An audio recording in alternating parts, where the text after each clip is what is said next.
So good morning, everybody, and welcome to Kim from Maryland and John, I'm assuming from Georgia. Good to see you with us this morning. We have a couple of people who are, Rebecca's busy moving today, so we will see her again shortly. In any case, here's what we do. I'm going to share a brief lead, and then we are going to transition out of sharing readings and treatments and talking with you to having a discussion. So we'll have an opportunity for everybody to share shortly. So welcome. Anyway, today we have, my message is called The Great Discovery. And in addition to that, we have a theme for the entire month of October, which is called Building Bridges. And of course, building bridges can mean all kinds of things. And we'd like to think that it has something to do with honoring all paths to God, including whatever term you use to describe that feels right for you. So we love building bridges, and we like keeping them intact so that we can cross over them again and again in all kinds of directions and meet in the middle. The Great Discovery is a topic that was inspired by a few different things. One of them is that today, I believe Betty Ann is probably out there on Facebook. Hey, sister, it's our father's birthday. And our dad, Bob McLean, was quite the explorer. An artist, a musician, a writer of children's books, and constantly writing down ideas in little notebooks and on Post-it notes, and sketching all the time, playing music all the time. He was a World War II jazz drummer and a percussionist, wonderful man. And he taught us to see with the eyes of artists. He taught us to live as explorers. He taught us to discover things at every turn. So there's that. And tomorrow is, by some accounts, Columbus Day, Columbus believing that he discovered America. It's also Native American Day because, of course, the Aboriginals were already living here in this land, already living in a constant experience of discovery and honoring, of co-creation, cooperation, gratitude, abundance, and more with spirit and the earth.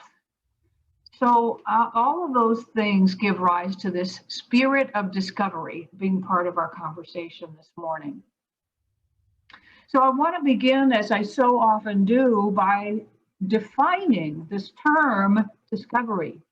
And I'll begin with some things that I found as I was hunting around on the internet, of course. Excuse me. So to discover literally means to which is to reverse, and cover, which is considered a complete covering. So to discover is to reverse the complete covering of something. We know that. It is to uncover something. And yet there are so many different connotations that are familiar to us all that mean different things, just as our experiences are also varied. For example, to discover can be to find unexpectedly or in the course of a planned search of some sort. So we can locate something that we were looking for, or we can stumble upon something which is a surprise to us. We can become aware of, such as to find out or learn on purpose, or we can realize or figure out or get wise to or have an aha moment just along the way, an intuitive hit. You know, so often when we stop trying to learn something and do something else and disengage from that active search, up pops the answer. So there are deliberate types of discovery, and there are the types that happen when we're not trying so hard. And they're both really significant and special. So there's another element of discovery which is included in the definitions of the term, and that is when you're the first one to find something out, when you're the first one to discover something. And of course, that can be a great honor in science and invention. And we want to offer that respect for those who have gone so diligently ahead and discovered things. We also know that some great things have been discovered seemingly by accident. Cures for certain conditions, or I think that the glue on a Post-it note was an accident, things like that. And so again, even if you were the first, or somebody was the first, we don't want to get hung up on that idea of being first. And I'll tell you one reason why that is. This is really funny. If any of you are Netflix watchers or you watch Amazon Prime, you may know what it feels like to watch something for the first time and be so excited about it and feel like you discovered it, only to realize that the show, for example, is like 15 years old. And so I've had this experience a few times. I'm one of those people who doesn't very often watch mainstream television in real time. So I'm in my own little world discovering something that's been around for a while. And the truth is we're all doing that. Columbus thought he discovered America, but he didn't. He had the experience of discovery for himself because before that, he didn't know it was there. And the people who, whatever, funded his trip and applauded him, they were excited too because they didn't know. The truth of the matter is, we are all having our own personal experiences of discovery every day. And there's a beautiful innocence in that I really want to go to bat for today. And I'll tell you more about that in a little bit. So if we were to sort of put together the different definitions of what discovery means, we might say that it is to uncover, to intentionally or by accident learn, to intentionally or as a result of experiences perceive, or by courting revelation, or just by a flash to have some flash of intuition. So there are the on purpose types, and there are the types that take us by surprise. One way or another, things which were previously to us, because this is personal, out of sight or seemingly out of reach, come into view and become available to us. That's the key. That which was previously out of sight and seemingly unavailable comes into view and becomes available to us. This is the essence of our personal relationship with the infinite, with the divine, with possibility. So I want you to think for a moment, because in a little bit we're going to have a conversation. Think of a time when you were looking for something, be it an object or a bit of information. Maybe it was your car keys. I don't know. You were looking for something on purpose. You remember how great it felt to make that discovery, your great discovery, when you found it? Now, what if you were just happening along, having a spontaneous day, doing something and not really thinking of looking for anything, and you stumbled upon something intriguing, beautiful, interesting, sweet, wonderful, meaningful to you? What was that feeling like? Sort of a delight, a nice surprise, right? I would venture a guess that both of those types of experiences brought up some feelings that we might categorize as good feelings. Now go a little deeper and think about this. Think of a time when you were intentionally looking for an object, and before you found it, I'm wondering if you can remember what your experience was like right before you succeeded. Now, initially, you may have been fretting. Perhaps you were really worried about where those car keys were, or where you left that thing that probably would be, dangerous to a child, or chocolate near your dog, poisonous to your pet or something. But right before you succeeded, when you started to get into the flow and you found your way to your answer and your solution, what was that feeling of that process of sort of being in the flow and finding your way like this compass helps us do? Okay, so you have that feeling. Now think of this as well.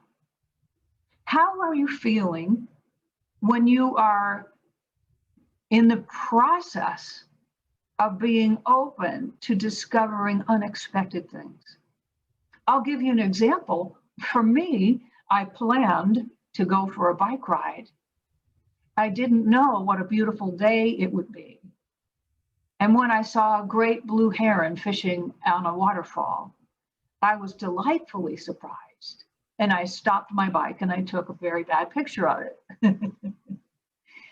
And yet the feeling that I was having in that time, right before that great discovery, was of innocence, of openness, of no agenda, of availability to delight.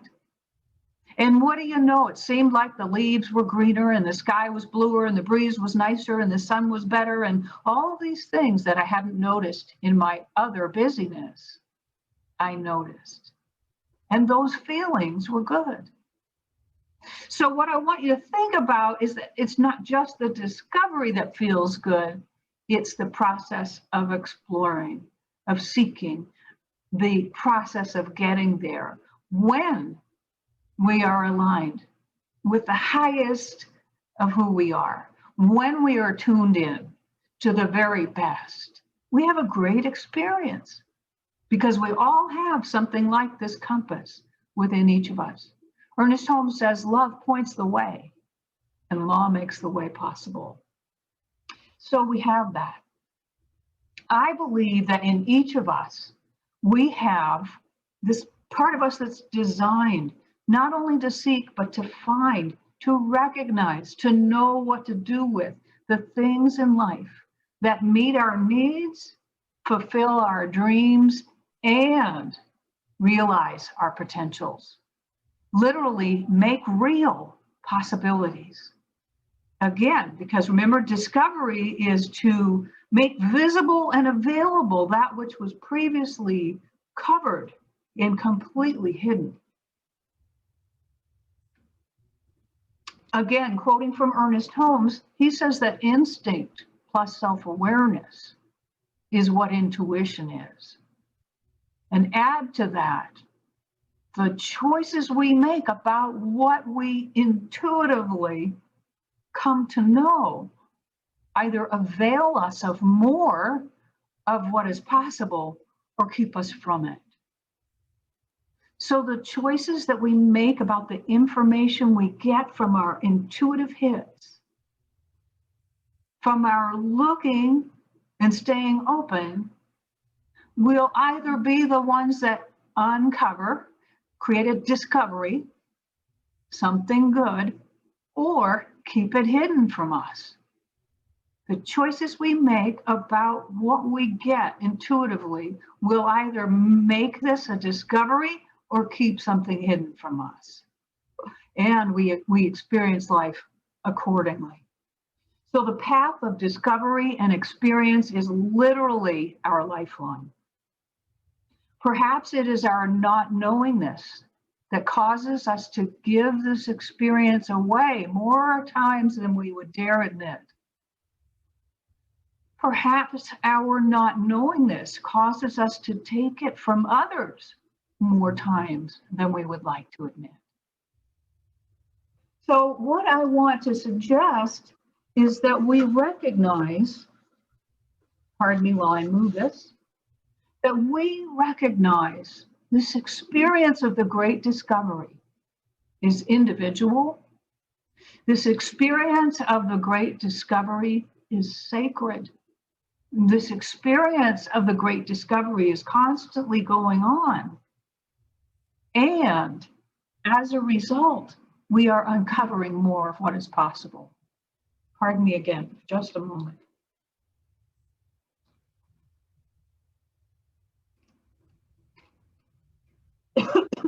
So I'd like to share what Ernest Holmes has to say about this, just to make it officially a spiritual matter.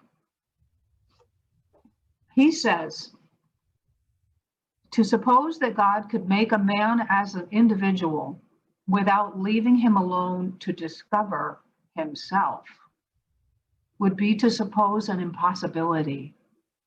That's on page 25 of the Science of Mind textbook.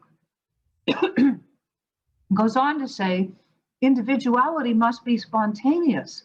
It can never be automatic. And in this case, automatic might mean not just that we're not just talking about spirit doing everything for us. We're also remembering that we don't want to try to do everything for each other.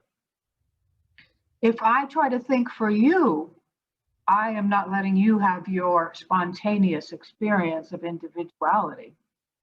Okay? The seed of freedom must be planted in the innermost being of man, but like the prodigal son, man must be left to make the great discovery for himself. And Ernest Holmes also says that nature waits upon man's discovery. So there's all that infinite possibility, that field of infinite potential that we hear about so much today. And that sacred experience of seeking and finding spontaneously, individually, that makes the difference as to whether we experience it or not as our lives.